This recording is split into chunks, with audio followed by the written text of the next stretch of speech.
टीमें बैक वक्त 5 ग्राउंड्स पे, किस तरीके से हैंडल करते हैं आप इन तमाम चीज़ों को? देखें, जो पिछला हमारा एक्सपीरियंस है, जो हमने 4 एडिशन कराए थे इसके गोल्ड कप के, तो उस एक्सपीरियंस को हम साथ लेके चल रहे हैं और हैंडल कर रहे हैं। अल्हम्दुलिल्लाह अल्लाह ने कामयाबी पहले भी दी है और इंशाल्लाह आगे भी मिलेगी। आप देख रहे हैं कि कितने डिसिप्लिन तरीके से हमने इस टूर्नामेंट को ऑर्गेनाइज़ किया हुआ है और जितना जोश व खरोश और फुटबॉल को समझ बूझ रखने वाला जो हमारा तमाशाई है, आप देखते हैं कि उसका पूरा रुझान है फुटबॉल को देखने का और अपने फेवरेट जो प्लेयर्स आते हैं उनको देखने का। तो हमने उनको ये अपॉर्चुनिटी दी है अपने लोगों को। दरअसल आपको पता है कि यहाँ पे बलूचिस्तान में शाज़ नादर कोई इस तरह के इवेंट होते हैं, बल्कि पूरे पाकिस्तान में फ़ुटबॉल के कोई इस तरह के इवेंट नहीं हो रहे हैं इस टाइम। तो हमने जो फुटबॉल की शायकीन है अपने सूबे के और पूरे मुल्क के, उनको ये टूर्नामेंट हमने आप देखें, हमने जो लाइव प्रोडक्शन हमने करवाई है आरजे जो प्रोडक्शन है उनके थ्रू। हमारा मकसद ये है कि हम इसको इस लेवल के जो टूर्नामेंट है इसको हम दिखाएं, पाकिस्तान को दिखाएं, बाकी सूबों के लोगों को हम दिखाएं कि देखिए हमारे पास किस तरह का टैलेंट एग्जिस्ट करता है और हमारे पास कितना डिसिप्लिन और नज़्म नस्क के साथ देखने वाले और शौकीन लोग जो फुटबॉल को देखते हैं और उसको फॉलो करते हैं, इस तरह का क्राउड हमारे पास मौजूद है। तो ये एक अच्छा एक मस्बत पैगाम है जो हम पूरे पाकिस्तान को दे रहे हैं। सेक्रेटरी साहब, ये टूर्नामेंट कराना इंतहाई मुश्किल, क्योंकि बिलाशुबा ये पाकिस्तान का सबसे बड़ा टूर्नामेंट होता है, अपने इंतजामात के लिहाज से, अपने विन बोनस के लिहाज से, टीमों की पार्टिसिपेशन के लिहाज से। तो किस हद तक आप लोगों को मसाइल का सामना करना पड़ता है, क्योंकि यकीनन फंड्स के इशू हैं, सिक्योरिटीज़ के इशू हैं, तो आप लोगों को कितना कन्विंस करना पड़ता है ऊपर के इस टूर्नामेंट को तसलसल के साथ जारी रखा जाए? देखें, आपने जैसे ही बताया कि इस तरह के जो हम मेगा इवेंट यहाँ पे ऑर्गेनाइज करते हैं, ख़ासकर क्वेटा में, और इस तरह के सिक्योरिटी के एक माहौल में, तो सबसे पहला चीज़ हमें सिक्योरिटी को देखना पड़ता है और जब सिक्योरिटी क्लियरेंस हमें मिलती है तब हम जाके इस तरह के इवेंट करते हैं। तो एक तो मैं सिक्योरिटी की जो फोर्सेज हैं, ख़ासकर पुलिस, उनका जो रोल है इस पर मैं उसको खराज तहसीन पेश करता हूँ।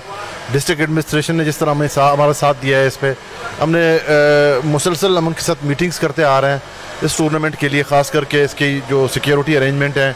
ख़ासकर आप देखते हैं कि कुछ ऐसे मैचेस भी आते हैं, ऐसे टीम्स हैं जिनके फॉलोअर्स बहुत ज़्यादा हैं, और उस दिन जब मैच हम करते हैं तो इतना क्राउड आता है कि वो हमारा जो स्टेडियम्स हैं वो छोटे पड़ जाते हैं। तो उसको मैनेज करना, और बाकी आपको हालात का भी पता है, तो उस तरह से जो सिक्योरिटी का जो रोल है उनको मैं खराज तहसीन पेश करता हूँ।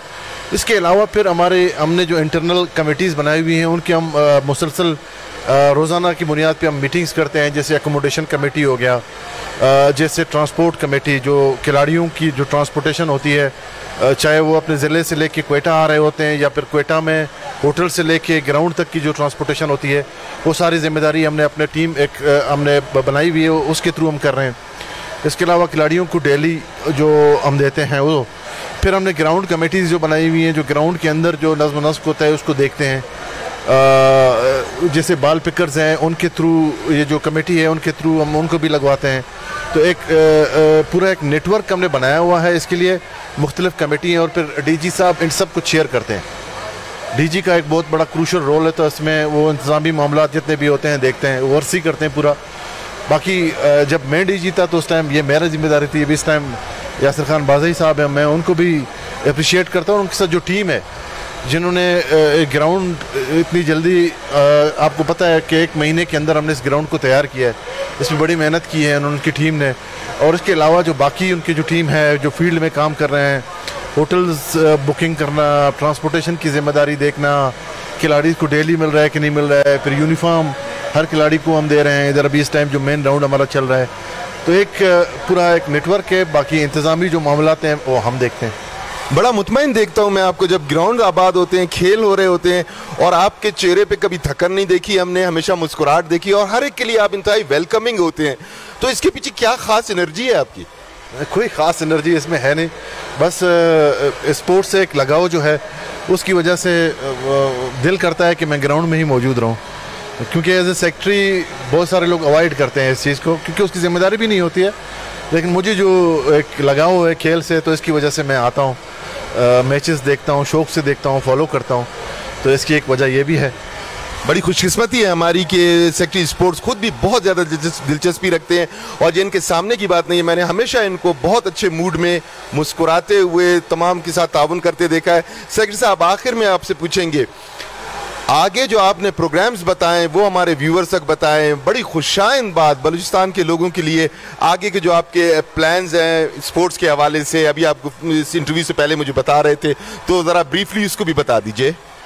देखिए, ये जो पूरा साल है हमने इसको इसमें हम कोई 36 इवेंट करेंगे पूरे साल में, और वो ऐसे इवेंट्स हैं जो बलूचिस्तान के हर ज़िले से स्टार्ट होंगे और ऊपर तक आएंगे। उसमें मतलब कुछ मेगा इवेंट्स हम कर रहे हैं नेशनल लेवल के, कुछ हैं जो हम प्रोविंशियल लेवल के, जैसे अभी इस फुटबॉल गोल्ड कप के बीच में अभी हम कोई 3-4 रोज़ में फर्स्ट बलूचिस्तान गेम्स का आगाज़ कर रहे हैं, जो हम तमाम डिस्ट्रिक्ट से स्टार्ट करेंगे, फिर डिवीज़नल लेवल पे उनके कंपटीशंस करा के फिर हम इसको क्वेटा पे लेके आएंगे। तो जैसे ही हमारा गोल्ड कप अख्ताम होगा उसके बाद यहाँ पे क्वेटा में बलूचिस्तान गेम्स हम आगाज़ करेंगे। उसका जो मेन राउंड होगा हम यहाँ पे करेंगे। उसमें ख़ास हमने फ़ुटबॉल रखा है और फुटबॉल में हमने ग्रास रूट को उसमें इस टाइम जो है ना हमने टारगेट किया है कि 14 से 19 इस एज के हम लड़के जो है ना वो लेके आएंगे, उनको खिलाएंगे। और इसके बाद जो हमारा प्लान है वो है गोल्ड कप हॉकी, फिर गोल्ड कप क्रिकेट का हमने करना है यहाँ पे क्वेटा में।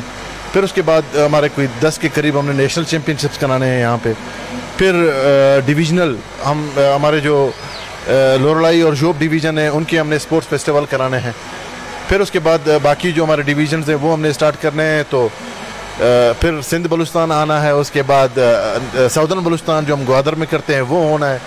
तो ये दिसंबर तक मैंने आपको बता दिया, उसके बाद फिर मज़ीद आपको हम बता देंगे।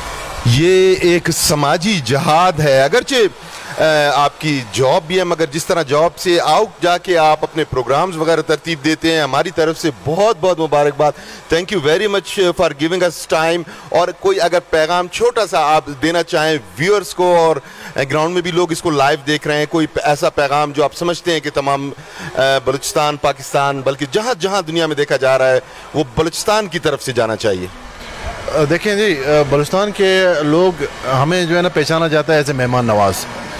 तो हमारी ये जिम्मेदारी है कि जितने भी प्लेयर्स हैं बाहर से आए हुए हैं उनकी हम इज़्ज़त करें। ग्राउंड्स में ज़्यादातर जो है ना वो हमारे कुछ तमाशाई होते हैं, जैसे ही मैच ख़त्म होता है या हाफ टाइम होता है तो वो एकदम से ग्राउंड्स के अंदर जाते हैं। तो ये एक बदनज़मी सा एक क्रिएट हो जाता है। तो वो मेरी दरख्वास्त है कि आप तसल्ली से बैठें, अपने सीटों पे बैठें, अपनी जगह पे बैठें और मैच को एंजॉय करें। ये जो प्लेयर्स आए हैं बाहर से आए हैं, ये हम आपको पता नहीं कि इसके पीछे हमारी कितनी मेहनत है।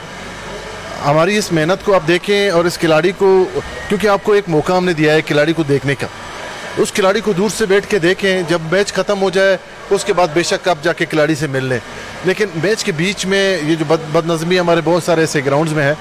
तो मेरा जो अपने तमाशाई हैं बहुत मुझे इनसे प्यार है, अच्छे लोग हैं, क्योंकि फ़ुटबॉल को समझने वाले लोग हैं, फ़ुटबॉल से प्यार करते हैं। मेरी इनसे ये दरख्वास्त है कि फ़ुटबॉल को देखें, इस इवेंट को अप्रिशिएट करें। अगर कहीं कोई ख़राबी उन्हें नज़र आई वो हमें बताएं, इंशाल्लाह हम दूर करेंगे। मज़ीद आगे जो हम टूर्नामेंट करेंगे उसमें बेहतरी लेके आएंगे। Thank you very much mister secretary Durra Baloch साहब थे। ये टाइम देने का बहुत शुक्रिया सर। हम टूर्नामेंट के दौरान मज़ीद भी आपसे कुछ गुफ्तगू करेंगे। हम छोटा सा ब्रेक लेंगे, ब्रेक के बाद फिर हम नेक्स्ट 45 मिनट्स का मैच लेके आएंगे आपके पास। छोटे से ब्रेक में कहीं नहीं जाइएगा, डीजी स्पोर्ट्स के पेज को फॉलो करते रहिए और ये सनसनीखेज मैच का बकिया हिस्सा भी देखिए।